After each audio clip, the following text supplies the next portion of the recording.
world of cable news screaming and social media echo chambers, it's easy to lose the signal in the noise. Every day, policy is debated, votes are cast, and your tax dollars are spent. We cut through the headlines to bring you the critical context you need, focusing on what's really going on in news and politics. Welcome to the Analytical Iowan Podcast. This is your daily dose of fact-driven politics. Let's analyze today's news. Here's Eric. And we are back here on the Analytical Iowan Podcast. It is Monday, December 5th, as you are listening to this. And of course, we've got a lot to talk about because there's always a lot to talk about, especially with this regime. Now, this administration is doing a lot of things, and there's a lot of things that should be called out. Congress should be doing a lot more. Now, today, Congress was back in session, and I was hoping there would be a bigger push against the thing that this administration did, but I am not surprised that Congress limps in and does really nothing.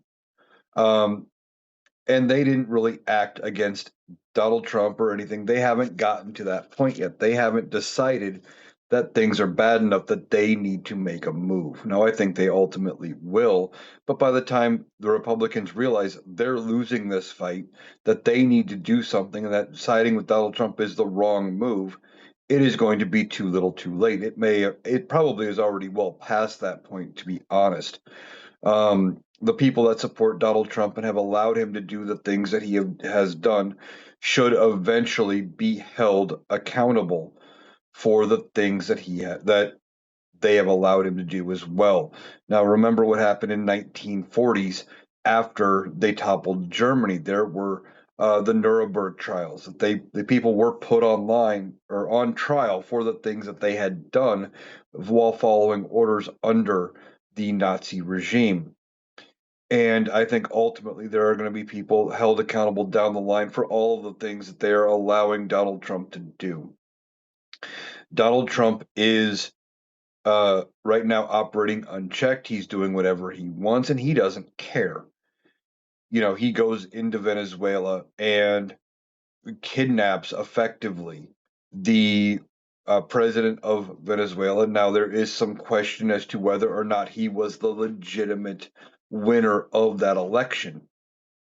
But see, what Donald Trump fails to realize is he wanted to topple the regime, except what did he accomplish? Nothing. All of the cabinet members are still there. It's the VP, is it Delcy Rodriguez, I think is her name, is now the acting or the actual president of Venezuela. He claims that we are going to be running Venezuela going forward, but yet he didn't change anything about the people in charge. It is the same exact people doing the same exact things. This is how Donald Trump fucks up all the time. He's unserious. He doesn't do things in a way that warrants any sort of credibility, right? He says he's gonna put in somebody else, but he doesn't. He just lets the VP take over, and he claims absolute victory, and acts like we did such a good job getting Maduro. Now, here's the thing. He wants to say, well, Maduro had warrants out from before, and I don't remember what time frame those warrants were actually issued. But if we're just going to now start doing military operations to go in and go after people who have charges in other jurisdictions, why haven't we gone after Netanyahu, who has charges in the International Criminal Court? Oh, wait, we don't recognize the International Criminal Court. And all this would take would be for some foreign power to put charges against Donald Trump, and suddenly do we have to worry about them sending someone in and removing Donald Trump to face charges in their country? Now, he thinks he's untouchable. He thinks he can do whatever he wants, and that he is going to get away with it because places like Congress have always stood with him. Now, we're going to get back to Venezuela in a bit, but I wanted to start out with a story out of Minnesota. Governor Tim Walz announced today that he is not seeking reelection. He is ending his campaign to run for a third term as governor of Minnesota. Now, is this going to be the end of Tim Walz's political career? I don't know. He could potentially end up doing something else, but why is he stepping down? Well, there has been reports that his family, including his daughter, are getting very serious threats against them. And you can guess about what side of the political aisle those threats are coming from because, newsflash, it's almost always the right, despite them trying to miscategorize anything like that that happens as coming from the left. So his family's getting death threats and other threats. So he decides he is going to drop out of the race. And that's not the only issue. Now we have this Somali scandal that really isn't a scandal. This is something that has been investigated for years in Minnesota, and it's blown way out of proportion, and most of it's made up by a right wing podcaster who thinks he's some breaking journalist and has some inside scoop, and he doesn't. And I don't consider myself, a journalist. I'm more of a commentator. But anyway, he comes out and he says things like, "Hey, I'm going to do I'm looking at these Somali run daycare centers. There's no kids here. It's all a fraud." And he starts showing up with signs and things like that saying, "Show me the kids," showing up in hours when they're not open or before they open. Um, and I'd be more worried if the daycare centers who are watching children would allow just some random person to show up with no credentials and start making demands of, "I want to see the children," if they were actually allowed to see the children. We should be more worried about that. But this whole scandal is now erupting again. It's not even really a scandal. It is just the right going forward and pushing false narratives because it's all they have. They never have an original idea. They can't come up with, they couldn't find anything on Tim Walz, so they had to make up a story about things that didn't really happen. And of course, they accuse the left of doing the same thing, except we can provide facts, and they go, "Well, you guys need all sorts of facts to prove everything you say. You don't believe anybody else." Well, no, we don't believe you without facts. We're not the right. You guys will believe anything, no matter how ridiculous it sounds, if it comes from the right talking head. Hannity could come out tomorrow and say that there is evidence that Hillary Clinton, Barack Obama, Joe Biden, and Kamala Harris are all actually shape-shifting lizard people from Jupiter, and suddenly that would be the that would be the newest thing. Oh, well, look what they're keeping from us. They get their talking points from right-wing media, and then they just run with it. And you always have to wait for a story to develop because you see, it breaks and it takes a little bit. And then suddenly they get their talking point and they all say the same thing, almost word for word identical. They parrot each other. This is ridiculous with how MAGA acts. So now Tim Walz is not running for governor for a third term in Minnesota. Okay. What's he going to do next? We don't know. He says right now he's going to focus on serving the people of Minnesota and finishing his term, which is commendable. That is what he was elected to do. Now, who could run to fill that void?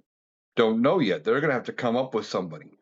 And right now, the front runner appears to be Senator Amy Klobuchar, who is very popular in the state of Minnesota, has won statewide, and could potentially carry and win the governor's race.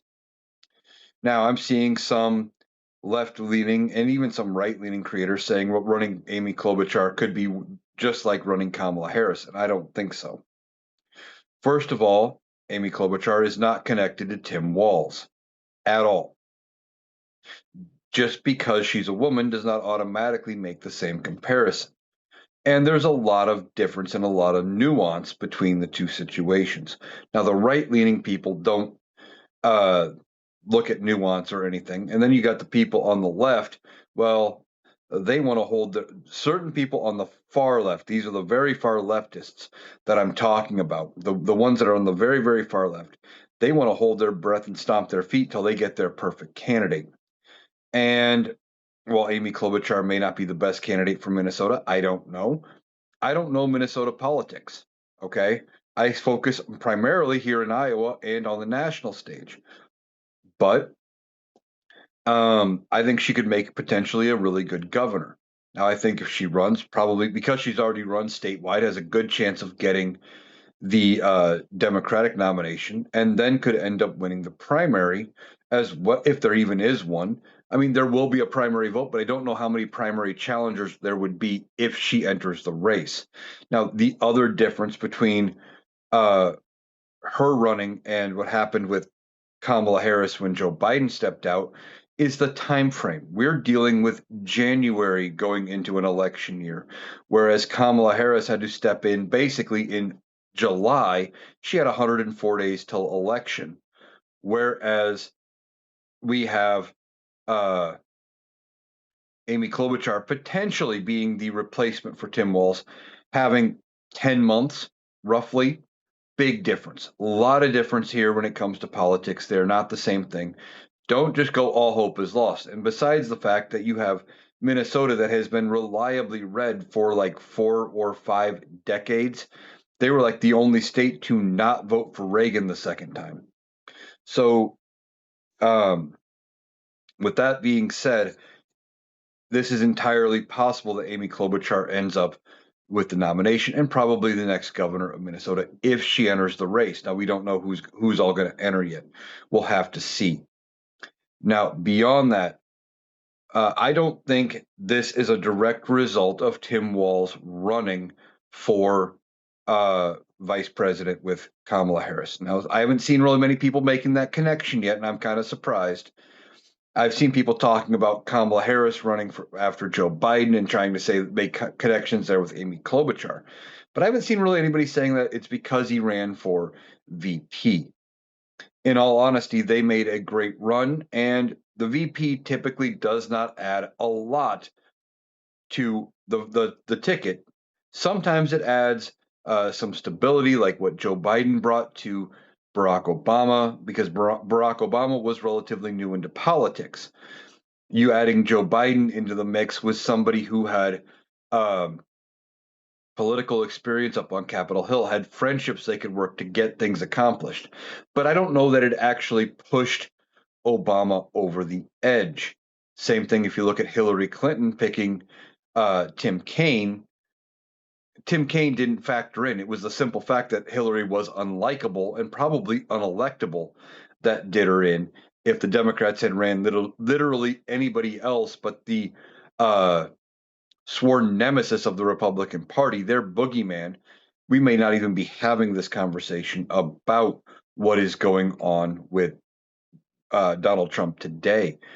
We would have been in a very different situation. So we're going to be watching what happens out of Minnesota, hoping that Tim Walz has a good future ahead of him. Now, some people are suggesting that Tim Walz could potentially get appointed as the next senator from Minnesota. Now, how would that work? Well, if Amy Klobuchar does run for governor, she would not have to resign until after she wins the governor race. Minnesota is not one of the states that requires you to resign your current position to campaign. So she could end up running for the governor race, and if she wins, which I think she would, her seat would then be vacant after that, and she would be the one who gets to turn around and decide who fills that seat. So the theory is that she potentially could appoint Tim Walz as senator. Interesting theory. I don't know if it would happen. We will have to see if any of that plays out. We don't even know for sure that Amy Klobuchar is going to run for governor. But I'm not worried that a Democrat is going to win Minnesota. I think that's a foregone conclusion, in part because the main competition that I've seen so far coming out of Minnesota is Mike Lindell, the My Pillow guy, who's about as dumb as a box of rocks, put all of his money backing Donald Trump, refuses to walk away from backing Donald Trump and continues to do so, even though it has basically bankrupted his company and took what was a fairly successful man and has made him almost broke. I don't think he is a very serious competitor, but this is who the Republican Party has left. They're not attracting the best and the brightest anymore. All right, now I want to talk about Venezuela in a little bit, but I do have some other things I want to talk about. Specifically, I want to talk about Senator Mark Kelly. Now, you may remember a while back that um, Mark Kelly and other members of Congress who all have military and or intelligence backgrounds came out with an ad that basically was aimed at reminding members of the military to uphold their oath, that they do not have to follow unlawful orders. Well, Donald Trump has been trying to go after Mark Kelly for months about this now. That he got embarrassed, he got hurt. They want retribution, but they can't leave it alone. They can't walk away from something like that. So what do? They turn around and they were talking about bringing him back to active service. Now, Mark Kelly was a 25-year veteran. He had retired from the military. Now he gets retirement benefits, etc., as a retiree. And what are they going to do? Well, it sounds like they are going to give him a retirement demotion, which is going to affect his benefits and his pension. Now, Mark Kelly has an option to appeal, and I don't know what that entire appeal process is going to look like. One of the reasons they decided not to go with the court martial is because the people who would be deciding that court martial would be other active duty service members and longtime service members who would probably side with Mark Kelly, and they didn't want to be embarrassed. So they go this route, which is probably also going to embarrass um, this administration. They couldn't just drop it. Nobody had been talking about Mark Kelly or those videos. There were so many other things going on in the news. They could have ignored it and said, "Okay, we're just going to move past it and forget about it." But they had to go back. They had to get their pound of flesh. They had to embarrass him, and ultimately, they are going to end up embarrassing themselves even worse. Okay. Um, Now with this Venezuela thing, and I'm going to be talking intensively about Venezuela in a little bit, but I think it's all a big distraction, in part because of the Epstein files. Now, more and more stuff is supposed to be coming out about the Epstein files, and they're dragging their feet. There are deadlines in place that were already missed. I think December 19th was the deadline to have everything released, and I believe today was the deadline for the DOJ to have documents to Congress in order to tell them what they redacted and why. You know, if they redacted people's names, why did they redact names? Was it descriptions of events because they were too graphic? Was it to protect victims' identities? Who did they redact? What did they redact and why? That was all spelled out in the law, and they haven't done any of that. And if you've seen any of what has come out so far, um, these Epstein files have been very heavily redacted. They have been to the point where it is, in some cases, just ridiculous, where you have thousands and thousands of images and pages, and they end up having nothing viewable on any of it. So I think the whole operation with Venezuela was in part a um, excuse to distract away from the Epstein files, and it kind of worked for a couple of days. But it's not going to work long term as we get back into things going on. They are going to end up uh, releasing more and more information, and Donald Trump, of course, is not going to be able to go ahead and keep us distracted from it. Now, when it comes to the Epstein files, there was some information that came out. Donald Trump wants us to believe that he never went to Epstein Island. He never hung out with Epstein, didn't know Epstein. They didn't know each other. And anything suggesting they knew each other is a Democratic hoax. And he doesn't want us to think about the fact that there were things going on about any of it, right? That he was connected at all. Well, part of the flight logs were released, and it shows Donald Trump took at least 8 flights with Jeffrey Epstein. And this is coming from a DOJ email from 2020 that was talking about things in the Epstein files, and it mentions Donald Trump saying that there was at least evidence saying he was on the plane at least 8 times. Now, this seems very credible. And it was one of the things that was not redacted or were not redacted very well. Donald Trump being on the flight logs, one, does not mean he did anything wrong. It does not automatically mean that Donald Trump did anything with any of the victims. However, it shines a big glaring light on the story Donald Trump likes to tell, and that being that, he didn't know Epstein, that they weren't friends, they didn't do anything, they didn't talk to each other, they didn't, he didn't have anything to do with him. Well, how is it possible that he was on Epstein's plane 8 different times and never knew the guy? Seems a little weird.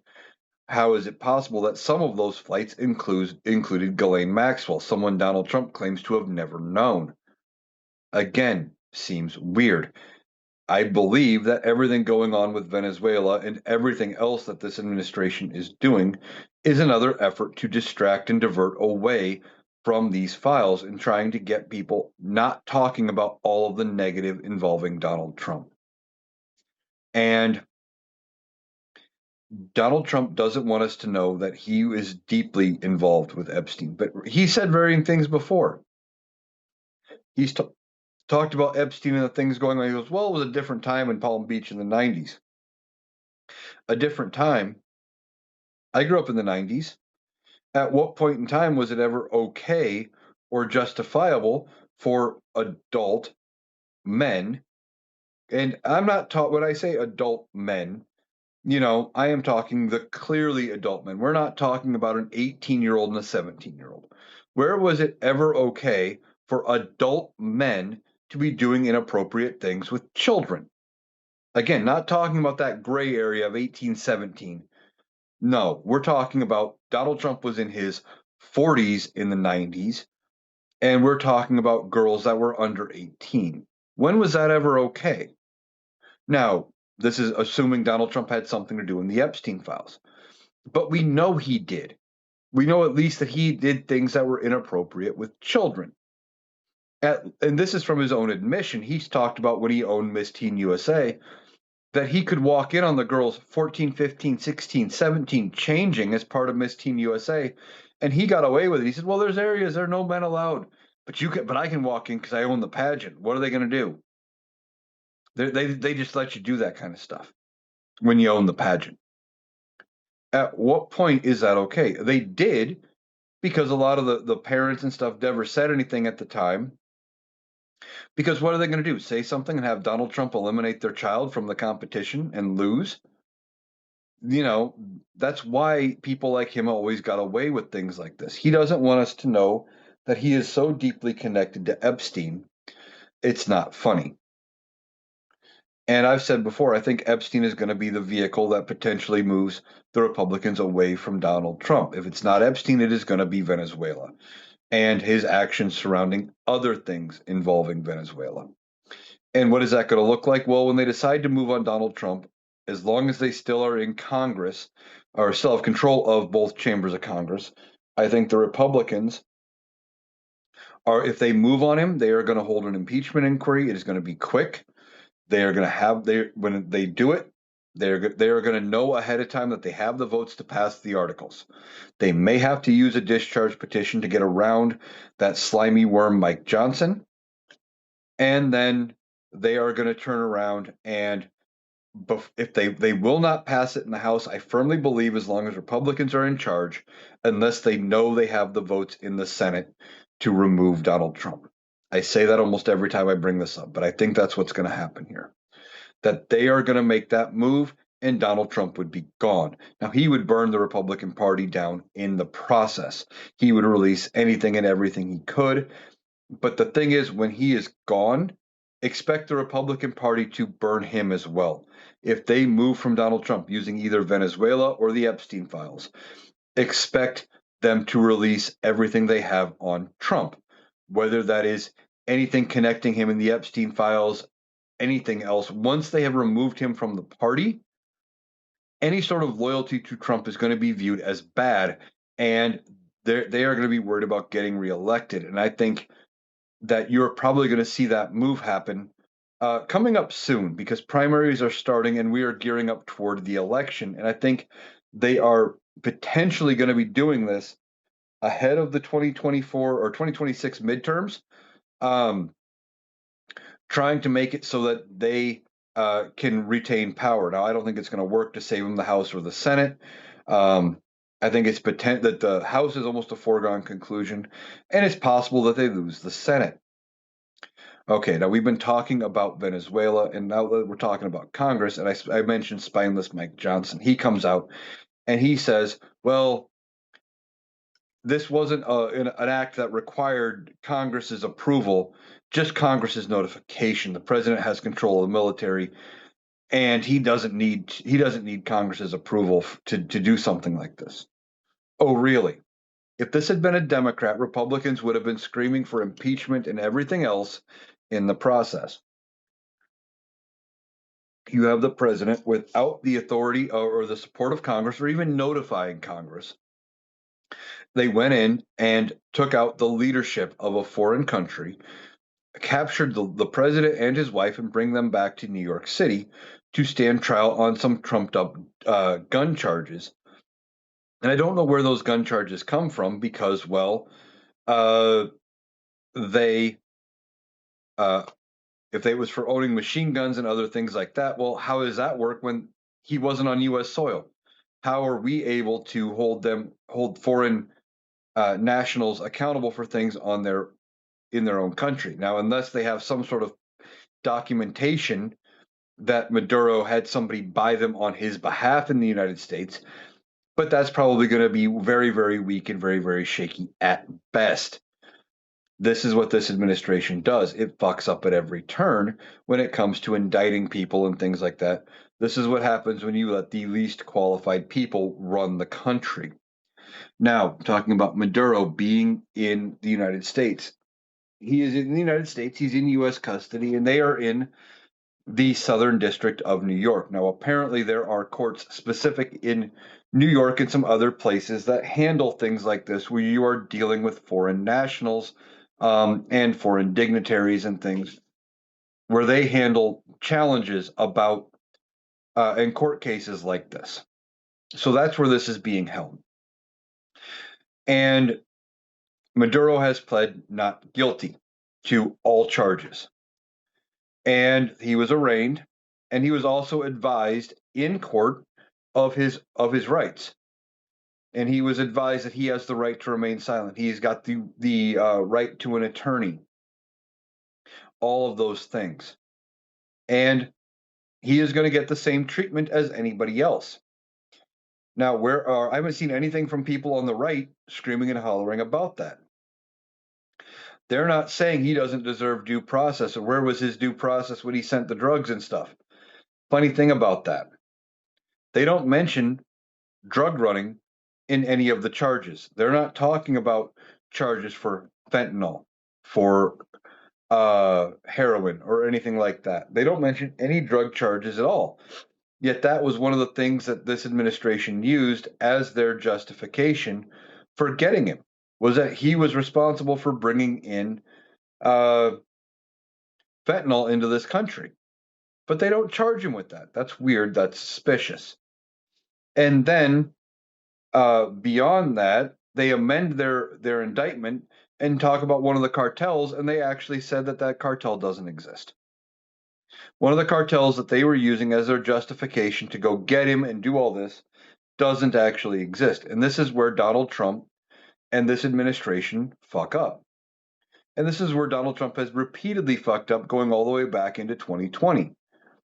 They do these things, and they can say anything out in public as a campaign speech or in public statements or whatever. But when they get inside a court of law, their attorneys are having to say specific things. Look at what happened to Rudy Giuliani. Giuliani was speaking as Donald Trump's personal attorney, going into all of these election cases involving the 2020 general election. And he was out in public saying, there's all kinds of proof. We're alleging fraud. We're alleging cheating. We're alleging this and this and this and this and this. And then they go into court. And in one of the cases where they filed one of the lawsuits it was filed for fraud, and they held a press conference right before it talking about fraud. And what does Rudy Giuliani say? Yeah, we're not alleging there's any proof of fraud. He says it in court. Why? Because they're worried about getting contempt charges. They're worried about getting disbarred. Because the thing is, you can say anything out in public, but inside a courtroom, things are different. So Maduro has been arraigned. I don't know how this court case is going to play out. And what happens if he is found not guilty? Does this administration just keep him locked up anyway? The whole situation is weird. It was half thought out by Donald Trump, and we are hearing that part of the reason he went after Maduro, I think I talked about it on yesterday's podcast, was that after sending the fleet, after sending the blockade and all of this down there and tried to intimidate Maduro, Maduro was seen dancing out in public, dancing. And Donald Trump took that as a personal slap in the face and as an insult and saying, well, I don't recognize your authority. You're just a weak, puny little person, et cetera, et cetera. And that's what happened here. Donald Trump decides that Maduro mocked him or insulted him, so he goes after him. And what was one of the things we heard about people on the right when it came to Kamala Harris or it came to Hillary Clinton? It was consistently, they're going to be too emotional, they're going to act on emotion, and they're going to bring us into a war, they're going to do this, all because their feelings got hurt. Well, here we are. Now, I've talked about how Donald Trump initiated a regime change, or he's calling it a regime change. And it's not because Delcy Rodriguez, who was the VP, has now been sworn in as president of Venezuela. And Delcy Rodriguez has come out and basically said they are putting the full weight of the government against anybody who helped Donald Trump and this administration come in and get Maduro. Oh, really? Yeah, they're going to be going after people who helped Donald Trump and this administration get Maduro. So that means they're looking at criminal charges for sympathizers within their own country, and if there are any American agents in the country, they could be facing criminal charges, etc. That does not sound like a regime change in doing something that is favorable for the United States. This is just bizarre. Now, if they really wanted to change the regime, they would have put in Machado. I think it's Mary Machado, but that doesn't sound right. I can't remember her first name. I apologize. But Machado, who had won the Nobel Peace Prize, she was the opposition leader. And why didn't they go with Machado? Well, it's because she won the Nobel Peace Prize and Donald Trump didn't. Pretty much point blank. The Washington Post, a very conservative publication, has come out with that as their justification. They are saying that it is because she did not give up the Nobel Peace Prize and say, well, no, I'm not going to accept it. Give it to Donald Trump instead. He deserves it more.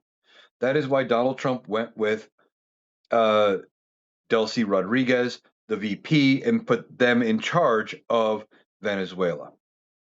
Isn't that typical from Donald Trump? He didn't get his flashy Peace Prize. He didn't get the trophy he wanted. So he's going to go ahead and not support the person who he probably should have. He didn't change anything in Venezuela by doing all of this. All he has done is captured Maduro and violated several international treaties, several international laws, broken multiple U.S. laws, and opened his administration up to any sort of problems coming from it. Now, he has said he doesn't need or didn't want congressional approval, doesn't need it for this kind of action. But yes, he does. Going in, using the military to go in and remove the leader of a country is an act of war. At least you would think so. that should be and that would be require Congress to give him some kind of a war powers resolution. And in fact, the Senate is going to be voting sometime this week on a war powers resolution limiting Donald Trump and using more military force. Now, I don't know if that's going to actually pass the Senate. If public opinion continues to stay against Donald Trump, it may have a similar effect to what happened with the Epstein files, where congressional Republicans are worried about getting elected, et cetera, and that they may end up turning on Donald Trump. But he didn't think that he needed to tell Congress. And one of the other things is he said, well, telling them it could have been treasonous because they could have leaked everything and ruined my perfect plan. What? If it was so perfect and you were all in the right, the only reason they would have leaked it is if you were in the wrong. Could that have been why you didn't tell them? Well, no, because Donald Trump wouldn't admit that because he never admits that he's wrong. So he goes ahead, doesn't tell Congress. But now we're finding out that he told the oil companies before, during, and after. He was talking to them the whole time. The whole time he was discussing this with the oil companies. So this wasn't even about a regime change. This was about oil. And they're talking that one of the things he's saying, well, we're going to get back the oil they stole from us. How did Venezuela steal oil from the United States? They produce oil, and they are not entitled or they are not required to sell it to the United States always. They can sell it wherever they want. But Donald Trump wants to send in the oil companies, which I believe he had previously told to vacate Venezuela to punish Maduro. Now he wants to send them back in to build a whole bunch of infrastructure to get them on board so that they get crude oil pumping out of Venezuela and that it's going to help America. This is completely ridiculous. This is the kind of double talk that happens when you have a dementia patient running things. Donald Trump is completely and totally unhinged. He has lost the plot. He doesn't know what he's doing. He doesn't know what he's saying. Now, Trump has been talking about, and he was talking to reporters yesterday, about what's next. And that and he mentioned, just like Marco Rubio, he mentioned Cuba. But he also talked about Greenland and Colombia. Now, why Colombia? I have no idea. Now, Colombia, though, from what I understand, they do have a bigger role to play in the drug smuggling and the cartels and things like that. If his justification was legitimate, that would actually make some sense. I'm not saying he's correct in what he has done because he didn't do that. He's not correct in how he went about doing things, but that if that is his justification is legitimately drugs, Colombia makes more sense. But then he was also talking about Greenland, and he mentioned Greenland again. And he's been wanting Greenland for a long time, in part because it would be the biggest land acquisition probably since the purchase of Alaska. And he thinks it would be this great thing. Now, most of Greenland is uninhabited. I think there's only, I'm not even sure how many people on Greenland. I don't want to guess. I know I'd be wrong. But it is not, for it being such a huge area, it is not very densely populated. But he keeps saying we need it for national defense and to guard against Russia and China. But do we really? I don't think we do. In part because Greenland is part of Denmark, and Denmark is a NATO country. So we could work out an agreement to put a base, and I think we even have a military station on Greenland, and that would serve the same purpose. But see, Donald Trump doesn't want that. He wants the acquisition, and he wants to, again, he's worried about his legacy. And I think that's part of why he's ramping some of this stuff up. I think he is getting very, very worried about his health. But going back to Greenland, he's been focused on Greenland. He mentioned Cuba.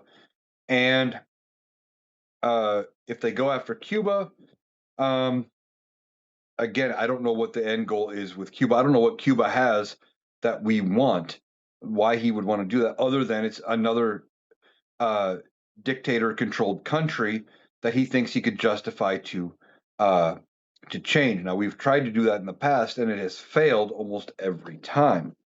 We've never been able to successfully change Cuba, and I don't know that we have any reason to do that um, at all. But Donald Trump is going to do what he wants to do. Now, as far as going into and trying to acquire Greenland by force, Denmark has come out and said that they would invoke Article 5 of the NATO Charter if he does this. Article 5 is the part of the NATO Charter that says an attack against one is an attack against all. And it invokes the Mutual Defense Clause, which would mean the rest of NATO would go against the United States. Now, that could successfully crumble NATO because we're the backbone of NATO. We are one of the largest military supporters. We have the most money involved in our own defense. But if NATO gets summoned in against us, that could lead to a global conflict. And Donald Trump, of course, being the man of peace that he claims to be, I don't know why he would want to do this. But see, he only wants that flashy peace prize because it's flashy and other people have it, and he is jealous of them. He is not actually, truthfully, a peaceful person. If he was, he wouldn't be doing things like this. The idea of NATO going in and having to defend Greenland from a fellow NATO country, you would think would be something we would never have to discuss. We haven't had to discuss it since World War II, where the idea of NATO came about. It started as an answer to Soviet Russia, and that we were going to defend against the threat of the USSR, and we were going to go ahead and do all of these things. Okay? We were going to defend them if they continued to aggress past the line we agreed to at the end of World War II. Well, when the Soviet Union broke up, a lot of those countries ended up joining NATO and they wanted protection from Russia because they didn't want to go back under Russian or Soviet control. And one of the reasons they were so well defended was because of the United States. Now, Donald Trump is trying to justify everything he has done in Venezuela and what he is looking at doing in Greenland, etc., with the Monroe Doctrine. And of course, it doesn't mean anything close to what he says it does. He says it means that he gets to do whatever he wants, and the Western or the Eastern Hemisphere, which would be Europe, Asia, etc., cannot tell us what to do. And that's not what it means. Monroe Doctrine basically was set up where we told Europe, quit colonizing the Americas, let the Americas do what they're going to do on their own. You worry about your half, we'll worry about our half of the world, and we'll leave each other alone. Now, that hasn't really been US policy in a long time. In fact, we entered 2 world wars where we interfered in foreign policy on the eastern side of the world. And what we view as the eastern side of the world is based on the international dateline and the prime meridian, etc. And yeah, you guys know how that works. But that's the reason it's east versus west. But anyway, we let them do their thing, except we didn't. We've been involved for a long time. So what he wants to do is say, well, we can be involved over in your shit, but leave us alone. That's not how that works. And of course, Donald Trump is trying to recoin it as the Donroe Doctrine, which is dumb as fuck. And it sounds like something a third grader would come up with, and I'm probably insulting third graders. In part because we call it the Monroe Doctrine, because the man's name was Monroe. It wasn't some fancy thing where, they came up with it later on and called it that. No, it was literally his name. Now, Donald Trump doesn't care about world politics. He only cares about looking like the tough guy and doing all of this. He is trying to do a bunch of things. And I think part of the reason he is doing everything with Venezuela, he's back to talking about Greenland. Now maybe he's talking about Colombia, Cuba, maybe even Mexico and Canada, and he's doing all of this. I think our speculation about his health is correct. Okay. He's not well. And you can tell by the things he says and the things he does that something is happening with him. He's not in good health. He comes out and says he is taking 4 times the recommended dose of low dose aspirin. Uh, and this is the type of stuff that they would give you if you're actively having a heart attack. If they're worried about making sure you have thin blood to prevent a heart attack, they put you on low dose aspirin, 81 milligrams. He's taken 325, and he says he wants really good thin blood running through his veins. And he claims again that he's been doing it for decades, except that doesn't make a lot of sense.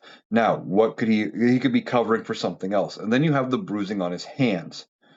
He was bruised up all over his right hand, and he tried to explain it away as vigorous handshaking, but that never made a lot of sense. And now it has appeared, it started to appear on his left, which means I think he is getting some kind of IV treatment of some kind. And if you're getting routine IVs, well, after a while, they can no longer stick you in the same veins. And now it could be that he had been getting IVs in his arms, or they couldn't get his arm veins to work, so they would been using the top of the hand, which is another spot they like to use. Um, and when that didn't work, when if he's now blown the one on his right hand, maybe he is using the one on his left. And I think that means that his health is going, it is as bad as what we think it is. And he is very worried about his health and continuing to survive. So he is upping the speed at which they are doing things because he's trying to build his legacy. He's trying to do it all before his time runs out. And I think he's trying to put up a brave front. Donald Trump is going to be gone someday. And when Donald Trump is gone, those people around him are going to have to be held accountable. Now, there is going to probably be some kind of trial or a tribunal or something about everything going on in this administration. And when they do that, they are going to have to decide where to hold it. I don't know where they do it. I don't know if it's in Washington, D.C. I don't know if it is somewhere in the middle of the country. I don't know if it's if it, maybe they seize Mar-a-Lago and they do it at Mar-a-Lago. I don't know. I don't know where they hold these trials. They're going to be similar to the Nuremberg trials, and they may have to create a special court to hold everybody accountable. But I think that's what is exactly going to happen. And all of these people are going to be held accountable for the things they have done and said, et cetera, in defense of Donald Trump. And if his health doesn't hold out all the way to 29, especially if he's dealing with bad health, there's a good chance that he ends up uh, going ahead and not making it and being around to pardon these people. I think that's what they're all counting on, is that they're going to continue to win, they're going to continue to succeed, and that they are going to end up getting pardoned by Donald Trump. So it's going to be no big deal. And why are they this bold? In part because of Donald Trump. But I think they saw the same things we all saw. They saw the writing on the wall, and they saw what was going to happen going into 2024.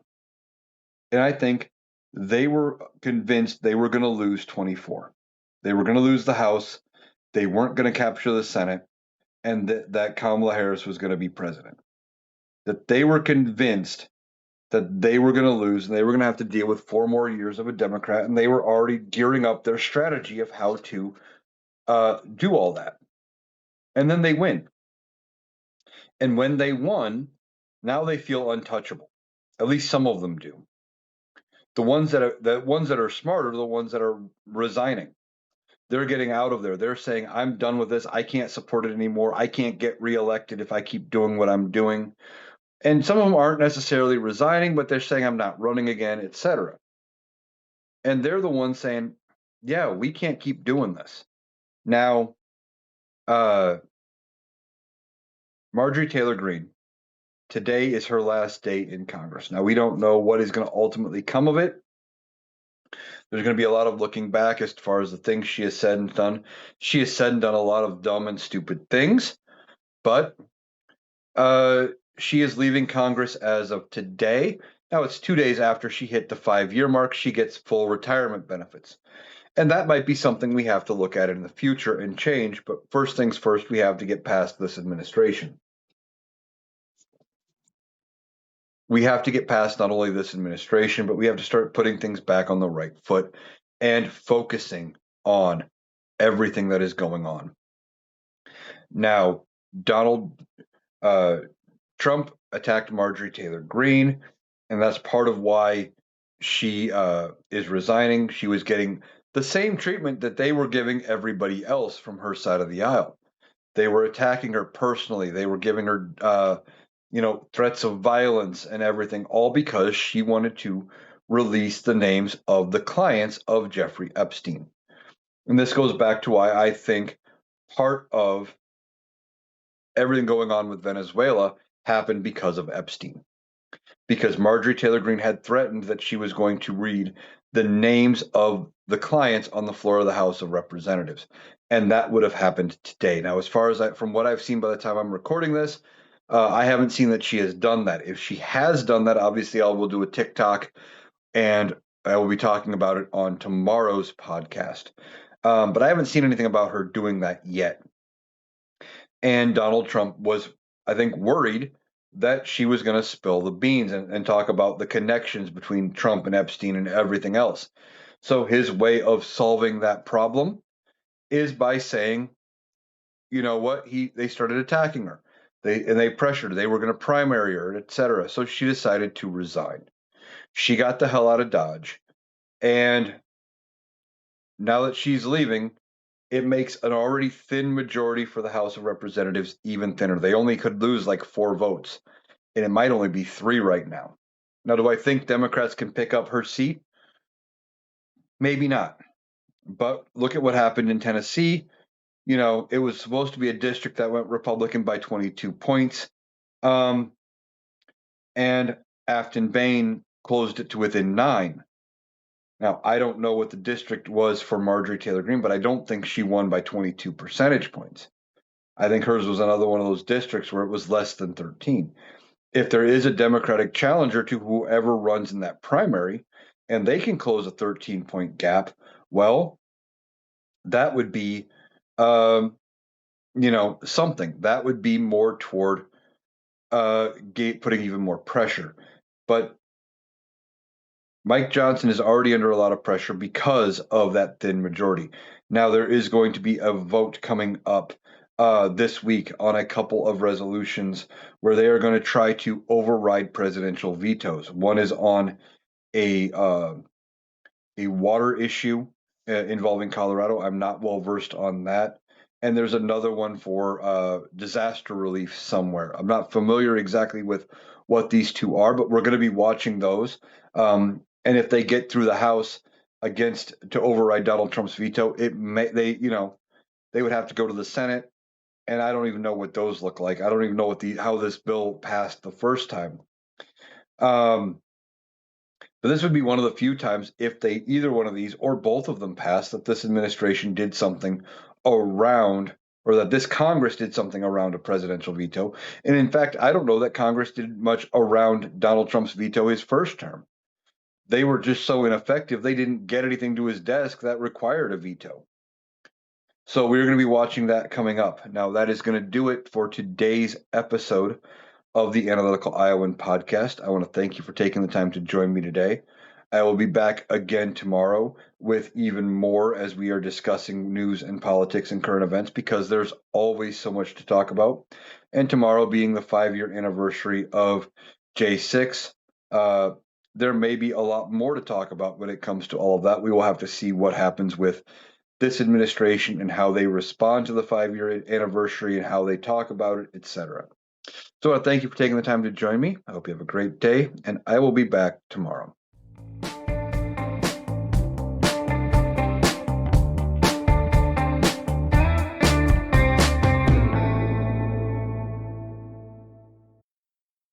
That was Eric. That does it for our analysis today. If you appreciated us cutting through the noise to get to the critical context, please make sure you're subscribed to the Analytical Iowan podcast on Spotify and YouTube. We'll be back tomorrow. Thanks for listening.